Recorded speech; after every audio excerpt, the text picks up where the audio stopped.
মোথাবাড়ি কাণ্ডে আজকে সুপ্রিম কোর্টের দিকেও নজর রয়েছে, কারণ আজকে সুপ্রিম কোর্টে এনআইএ তদন্ত রিপোর্ট জমা দেওয়ার কথা রয়েছে, যেখানে ভার্চুয়ালি উপস্থিত থাকার কথা রয়েছে মুখ্য সচিব, ডিজি, মালদা জেলার শাসক এবং পুলিশ সুপারের। আজকে প্রথম দফার ভোটার তালিকা ফ্রিজ হবে। বিবেচনাধীন তালিকায় থাকা ভোটারদের ভবিষ্যৎ কি হবে সেটাও নির্ধারণ করবে শীর্ষ আদালত। সব মিলিয়ে সুপ্রিম কোর্টের দিকে আজকে অবশ্যই নজর রয়েছে। একদিকে মোথাবাড়ি কাণ্ড, সেখানে আজকে এনআইএ তদন্ত রিপোর্ট দেবে। ভার্চুয়ালি উপস্থিত থাকার কথা মুখ্য সচিব, ডিজি, মালদা জেলা শাসক, পুলিশ সুপারের। অন্যদিকে অবশ্যই প্রথম দফার আজকে ভোটার তালিকা ফ্রিজ হচ্ছে 12টায়। সেক্ষেত্রে যারা এখনো বিবেচনাধীন থাকলেন তালিকায়, বিবেচনাধীন ভোটাররা, তাদের ভবিষ্যৎ কি সেটাও শীর্ষ আদালত নির্ধারণ করবে। আমরা গোটা বিষয় নিয়ে জানবো। রাজীব চক্রবর্তী রয়েছেন টেলিফোন লাইনের প্রতিনিধি। রাজীব, মোথাবাড়ি কাণ্ডে সেখানে এনআইএ আজকে তদন্ত রিপোর্ট জমা দেবে শীর্ষ আদালতে, আর এরই পাশাপাশি অত্যন্ত গুরুত্বপূর্ণ বিবেচনাধীন তালিকায় থাকা ভোটাররা, প্রথম দফার ভোটার তালিকা আজকে ফ্রিজ হচ্ছে, তাহলে তাদের কি হবে? দেখো, সব প্রশ্নেরই আজকে সুপ্রিম কোর্ট থেকে উত্তর পাওয়ার কথা এবং সুপ্রিম কোর্ট থেকে সম্ভবত সেই সব প্রশ্নের উত্তর পাওয়া যাবে।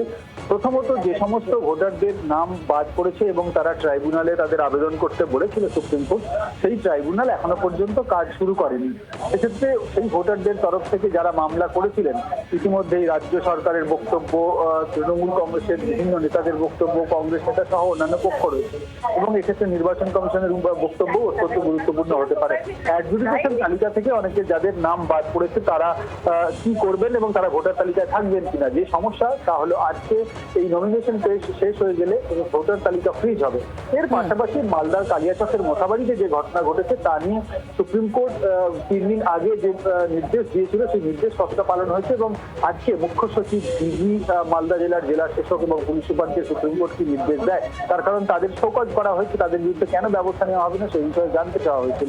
সমস্ত বিষয়টাই অত্যন্ত গুরুত্বপূর্ণ এবং এক্ষেত্রে আজকে বিকেল 4টের সময় এই শুনানি শুরু হবে এবং তারপরেই সব পক্ষের বক্তব্য সামনে আসবে এবং সুপ্রিম কোর্ট নিজের এক্ষেত্রে কিছু বক্তব্য রয়েছে এবং সুপ্রিম কোর্ট নিজেই জানিয়ে দিয়েছেন যে জুডিশিয়াল অফিসাররা যে সিদ্ধান্ত নিচ্ছেন তাই সুপ্রিম কোর্টের সিদ্ধান্ত। এবং সেক্ষেত্রে সব থেকে বড় প্রশ্ন, ভোট যখন পর্ব শুরু হচ্ছে, যখন ভোটার লিস্ট ফ্রিজ হচ্ছে, তখন বাদ পড়া ভোটারদের ভবিষ্যৎ কি হবে?